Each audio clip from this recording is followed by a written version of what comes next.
أنا مصري حتى النخاع، مساس إلى الراس ويشهد في التاريخ نصري، خابر هموم السواقة فن وعياقة،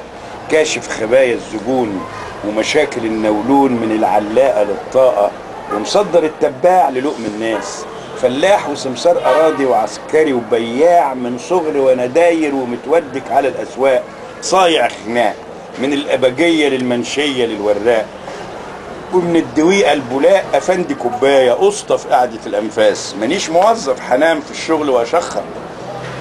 لكن طبيعتي بخاف من مسيل الميه في الحمام وكركره لبريق مع الحنفيه، لان غايه البراءه بكره الحموم، ناري وحريق النكد وسيره الهموم، وانت فاكرني هفيه وجاي على نيه يا وش البوم، وعايزنا طب النيل واتطهر، اقلع واغير على المكشوف علانيه يا عيب الشوم، ما كنا حلوين من نص قرنين واكتر وبنغير على الناشف بكل حماس، ما نتغير ولا بندوم، الجو طقس ومزاجنا عال، وفي الصورة عايزنا نكفر نخالف ما تبيحه الضرورة، ونخلط الاوراق نسد الماسورة زي الاشرج الكفيف والرف الاعمى اللي خايف تلمسه الكورة، اللي اتخبل يوم ركبنا الخيل فاحرجناه، فساق شيطان الهبل لما انهطل مولاه، فاضية وملانة كل هزايمه منصورة، مشتاق وعايز لكن خايف يصيبه الحبل،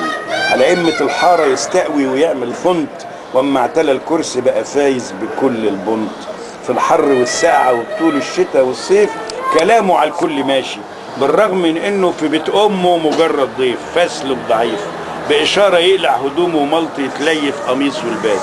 من قبل حتى ما يظهروا الحراس، ما دمنا في السر والعلقة ما منها مناص، مرعوش يتكتك لكنه مأوحى راح يهتف يعلي صوته على عين الملأ،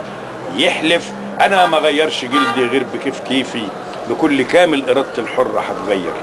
ويظل ملو النظر بارع مهيب اكبر، نظيف مخيف اكتر، يجددوا له المبايعة الشتوي والصيفي، بياع كلام بق